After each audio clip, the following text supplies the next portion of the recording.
What's good, YouTube, man? It's your boy RJ Wave, aka Big Wave, and we back with another video.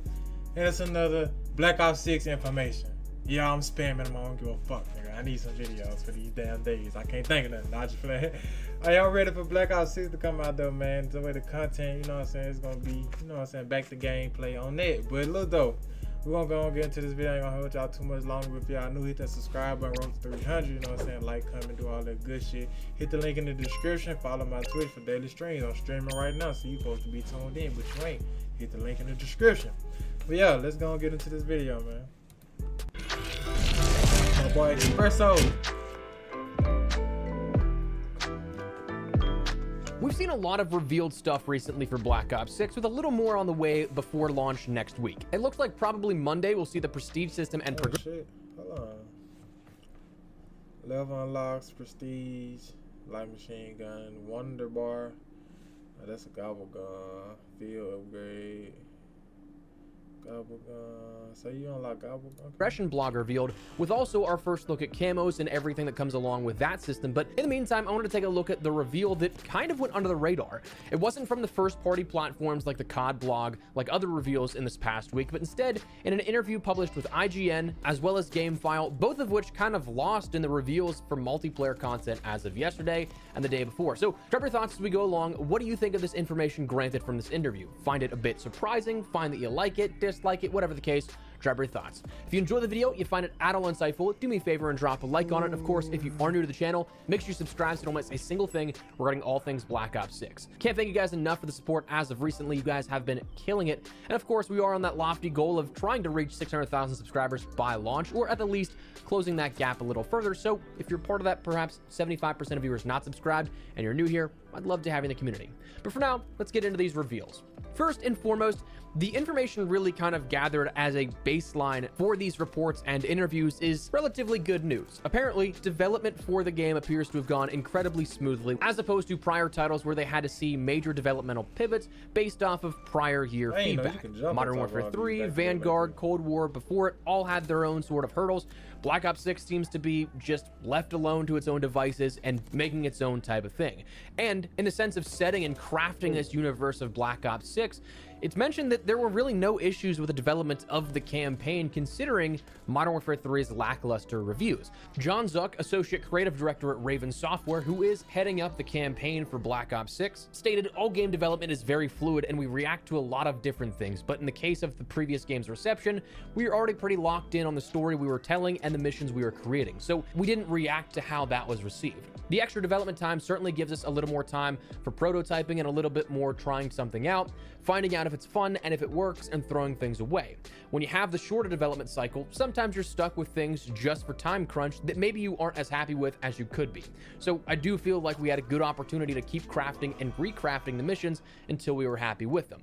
So that's obviously great to hear that they had ample time and to be able to craft something that is going to be enjoyable to play and also tell that story they're hoping to get across. In that interview, it's also detailed a little bit further that player choice is key with blockbuster experiences, hopefully at every single level here, at least designed that way, which is nice to hear. I feel like some campaigns have those definitive pockets of wow factor that you're like blown away by, but others not so much, that those pockets only produce those cool moments every hour or so of game time. So to have something that is pushing the envelope to have that for every single mission is pretty cool. That's pretty nice to hear, I think, and it's pretty hard to come by.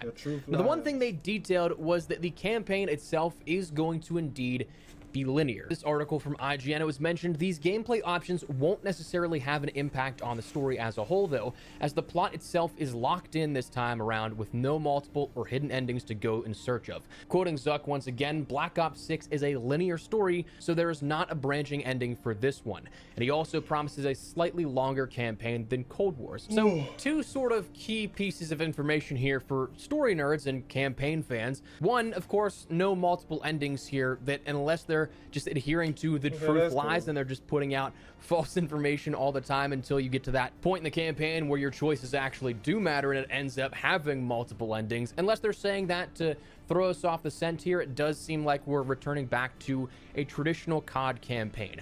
That's one thing that, while I understand it and I'm totally fine with it, I'm still excited to see where the story goes, I was really hoping that they'd end up having something continuing off of Black Ops Cold War, that they would maybe keep that going here based off the success of that kind of stuff. I mean, Cold Wars was the first time we saw multiple endings since Black Ops 2, and I love that kind of stuff. I think that it connected you, the player, with the story more, given that you were kind of the driving force behind how it ended up. But anyways, no multiple endings, but then they also mentioned that it would be something that's longer than Black Ops Cold War's campaign. And also, in an interview with GameFile, Yale Miller, production director, stated that it's kind of in length with the classic Call of Duty campaigns, which puts it historically around 6 to 9 hours based off of averages. For lengths by comparison, you can check out the list on screen of everything that has been the historical average for each of those games. Obviously, it varies based on the player, but those are the averages that come away with every single year. A bit longer than recent years. It seems like those most recent years have kind of favored shorter campaigns, with the exception of Modern Warfare 2.